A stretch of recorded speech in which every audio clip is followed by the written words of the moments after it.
I walked into room 4 and 2 by mistake. The woman lying there was dying completely alone. No flowers, no cards, no visitors. And what she whispered to me in that moment will absolutely destroy you. Stay with me. You need to hear what happened 8 months later. I'm a software engineer. I don't work in hospitals. I hate the smell of antiseptic and the sound of machines beeping. But on March 14th, I walked into the wrong hospital room and met a dying woman who would become my wife. And what she told me on our third visit about why she was truly alone, the devastating secret her ex-husband left behind, and what she whispered at the altar will make you believe in miracles again. Don't click away. This ending will wreck you in the best way possible. My mom had just had hip replacement surgery at St. Mary's Medical Center in Denver. The nurse told me she was in room 412. I was running late, stressed, carrying sunflowers and a balloon that said, "Hip hip hooray." I pushed open the door without knocking. But the woman in the bed wasn't my mom. She was younger, maybe 32, deathly pale, so thin I could see her collarbones through her hospital gown, hooked up to more machines than I could count. Dark brown hair spread across the pillow. And she was awake, staring at the ceiling with these haunting grey eyes that looked like they'd watched hope die slowly. The room was completely empty. No flowers, no balloons, no cards, no photos, just cold medical equipment, and that hollow beeping that screams one word, alone. She turned her head slowly and looked at me. Something in the universe shifted. She smiled, a small, heartbreaking smile. And she said in this weak, but incredibly kind voice, "You must have the wrong room. But thank you for the flowers anyway. Nobody's brought me flowers in a very, very long time." Her voice cracked when she said, "Beautiful," like she'd forgotten what beautiful things looked like. I stood there holding those sunflowers, my chest cracking open. "I'm so sorry. I'm looking for my mom. She's supposed to be in 412. This is 512, she said softly. 4th floor. You're on the 5th. I should have left, but I couldn't move. Do you have any visitors coming?" She shook her head slowly. "No, nobody's coming. Nobody's been here in 23 days. I've been counting. 23 days since another human being had visited her. Family don't have any. Not anymore. Friends, they stopped coming about 6 months ago. I think watching someone die is too hard for most people." Then she looked me straight in the eyes and said, "But it's okay. You should go find your mom. She's lucky to have someone who brings her flowers. Don't ever take that for granted. Promise me you won't." A dying stranger was worried about me taking my mom for granted. Keep watching. What I discover about why she's really alone will make your blood boil. Before I could think, I said, "Would you like these flowers? My mom has a whole garden at home. She won't miss them." Her eyes filled with tears. I couldn't. "Please. Please take them." Her hand trembled as she touched the petals like they might disappear. "They are the first flowers I've gotten since my wedding. That was 6 years ago.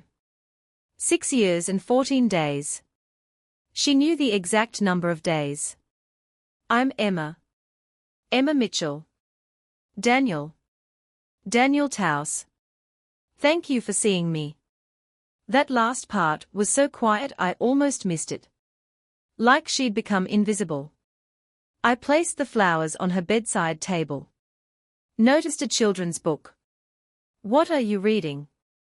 "Where the Wild Things Are." I've read it probably 100 times. I illustrated a children's book once about a little girl who could paint her dreams into reality. It never got published, but it was my favorite thing I'd ever created. This reminds me of when I still believed magic was real. Don't stop watching. What she tells me tomorrow will make you understand why I couldn't walk away. I found my mom on the 4th floor. She was fine complaining about hospital food. But I couldn't stop thinking about Emma. About 23 days of nobody. So the next day after work, I went to the 5th floor. Room 5 on 12. Emma's face transformed when I walked in. "Daniel, you came back. Thought you might want some company." She started crying. Grateful, disbelieving crying. "Nobody comes back. Not anymore. Not in 3 years."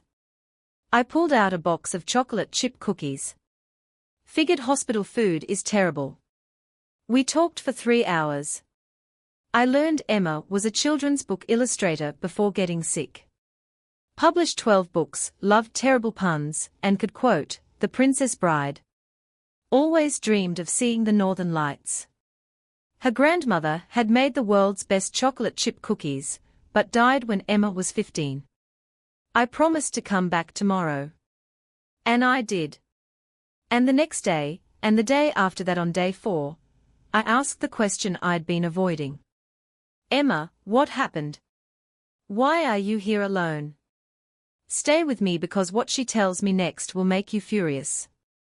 She took a shaky breath. "I was diagnosed with acute lymphoplastic leukemia 3 years ago, right after my 6th wedding anniversary.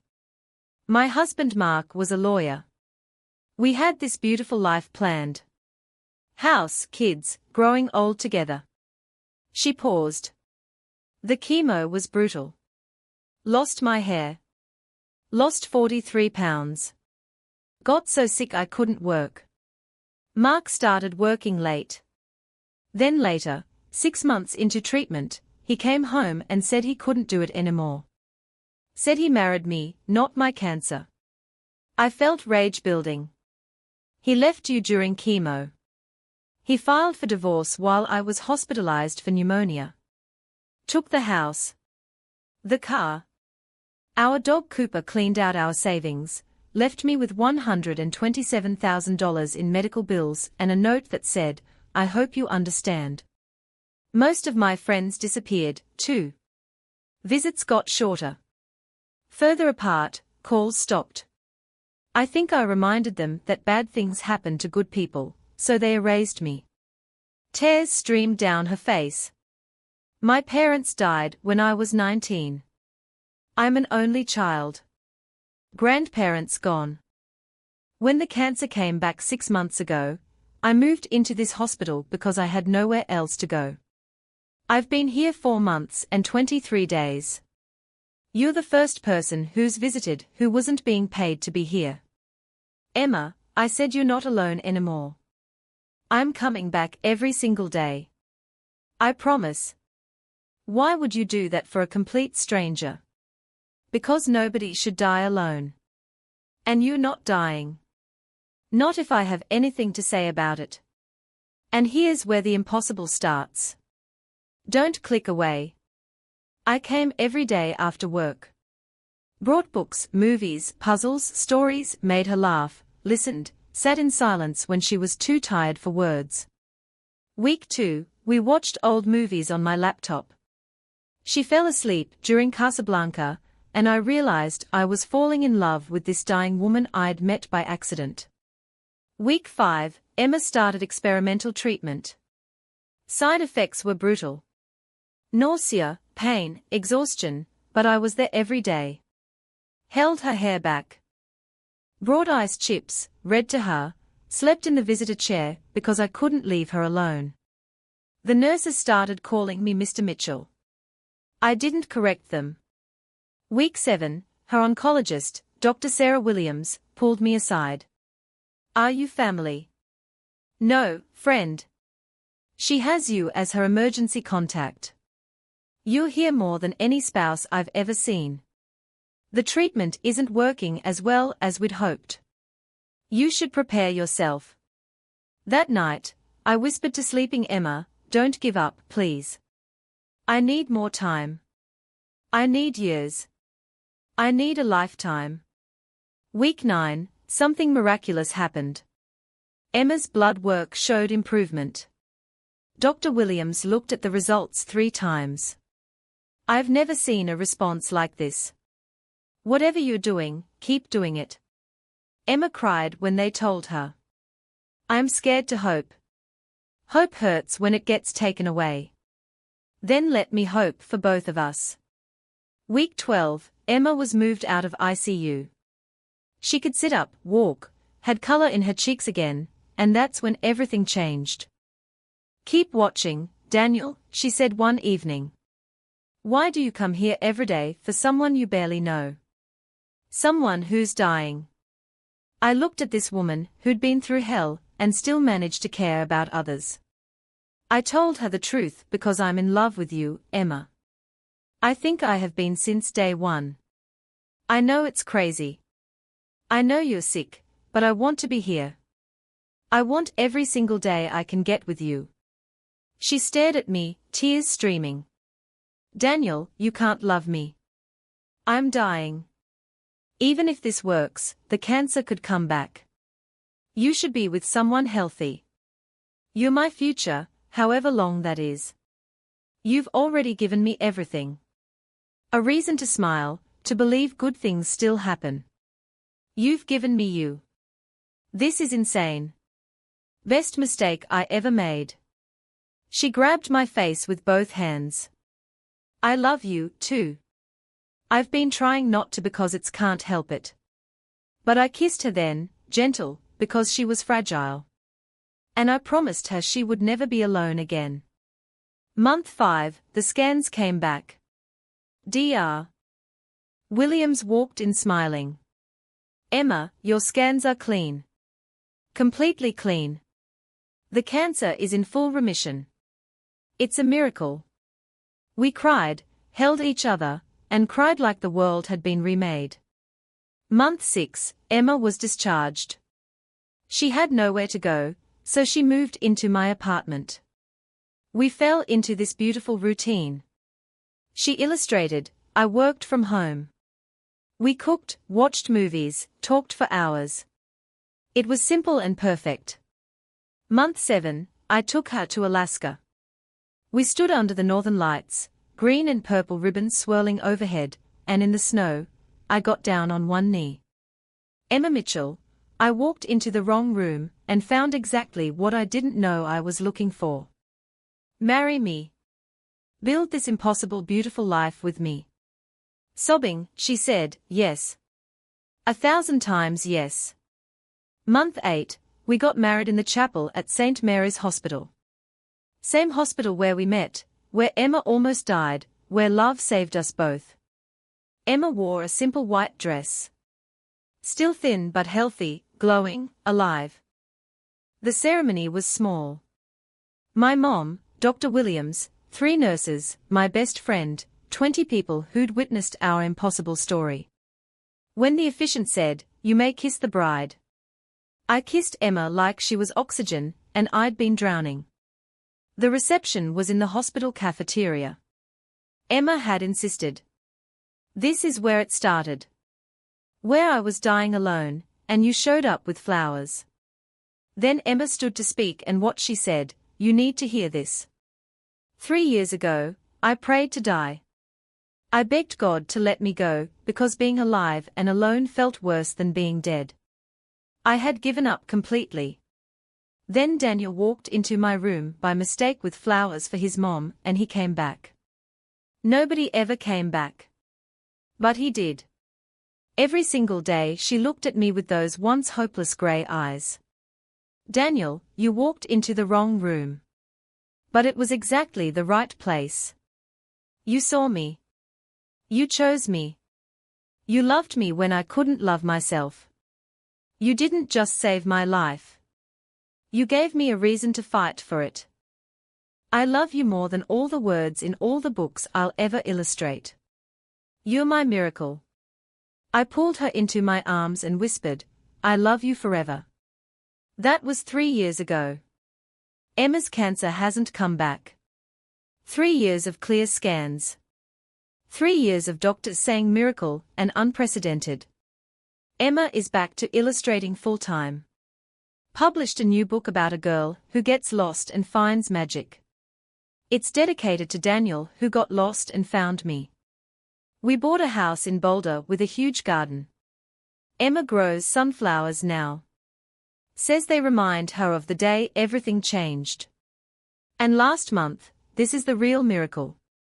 We found out Emma is pregnant.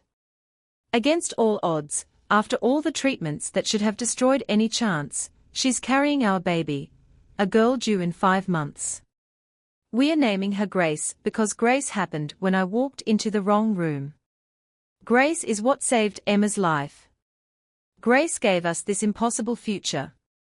People ask, how did this happen?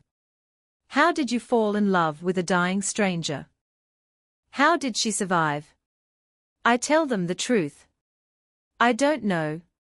I walked into the wrong room.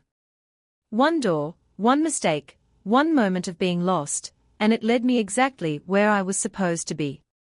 Here's what I need you to understand. Sometimes the wrong turn is the right path. Sometimes getting lost is how you find everything. Sometimes the greatest love of your life is waiting in a place you never meant to be. I wasn't supposed to be in room 512. Emma wasn't supposed to survive. We weren't supposed to fall in love. We weren't supposed to get married. We definitely weren't supposed to be having a baby. But we are because I made one tiny choice to stay, to give flowers to a dying stranger, to come back the next day. To choose kindness over convenience, to choose love over logic. If this story destroyed you and put you back together, if it made you believe miracles still happen, hit that subscribe button right now. I'm sharing real stories about real people who chose love when it made no sense. Who showed up when everyone else walked away.